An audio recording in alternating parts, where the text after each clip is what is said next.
અમદાવાદ શહેરમાં 12મી જૂને મેઘાણીનગર વિસ્તારમાં પ્લેન ક્રેશ દુર્ઘટના બન્યા બાદ કેટલાક એવા લોકો છે જે માનસિક રીતે ડિસ્ટર્બ થયા છે। માનસિક રીતે પરેશાન થવાને કારણે લોકો મનોચિકિત્સકને પૂછી રહ્યા છે કે હવે પ્લેનમાં મુસાફરી કરીએ તો કંઈ થાય તો નહીં ને। ઉપરાંત જ્યારે પ્લેન દુર્ઘટનાગ્રસ્ત વિસ્તારમાંથી પસાર થાય ત્યારે પણ ડર લાગે છે।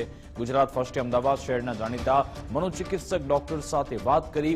તેમણે કહ્યું કે પ્લેન દુર્ઘટના બાદ એવા કેટલાક કિસ્સા સામે આવ્યા કે જેમના મન પરથી હજુ દુર્ઘટનાની યાદો ભૂલાઈ નથી। જ્યારે હવાઈ મુસાફરીની વાત કાને પડે છે તો તરત જ ડર લાગે છે। અત્યાર સુધી દુર્ઘટના બન્યા બાદ અંદાજે 15 થી 20 જેટલા કેસનું કાઉન્સેલિંગ તેઓ કરી ચૂક્યા છે।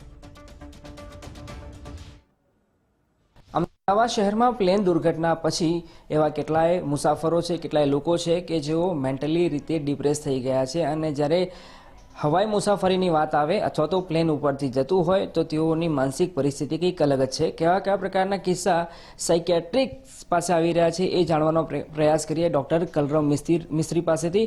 સાહેબ, એ કહો કે એક અઠવાડિયું થઈ ગયું, આપની પાસે ઘણા બધા કિસ્સા આવ્યા હશે આ દુર્ઘટનાને સંલગ્ન। કેવા કિસ્સા આવ્યા, કેટલા કિસ્સા આવ્યા, કેવી રીતે એનું કાઉન્સેલિંગ કરી રહ્યા છો?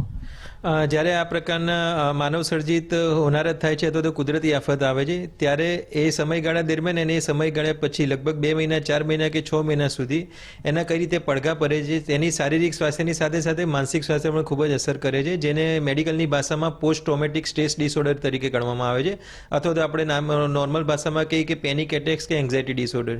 લગભગ જ્યારે આ ઇન્સિડન્ટ થયો એના 1 કલાક કે 2 કલાક પછી જ અમારું જે સાયકોલોજીકલ કાઉન્સેલિંગ સેન્ટર ચલાવીએ છીએ એમાંથી 2 કે 3 પેરેન્ટ્સના કન્ટિન્યુઅસ વોટ્સઅપ નંબર આવ્યા હતા અને કન્ટિન્યુઅસ અપોઇન્ટમેન્ટ માટેના કોલ્સ આવ્યા હતા। એમાં એ લોકોનું એવું કહેતું કે બાળક તદ્દન ગભરાઈ ગયું છે, ગભરામણ થાય છે, બેસેની થાય છે, હાથ પગ એના ધ્રુજવા મળે છે, પેટમાં કંઈક થાય છે, છાતી ઉપર ભાર લાગે છે અને એટલો આફળો ફાફડો થઈ ગયો કે પોતાની જાતને રૂમમાં બંધ કરી દીધો હતો અને જરાક પણ મોટા અવાજે કોઈ અવાજ આવે તો તરત ગભરાઈ જતો હતો અને માતા પિતાને વળગીને રહેતો હતો।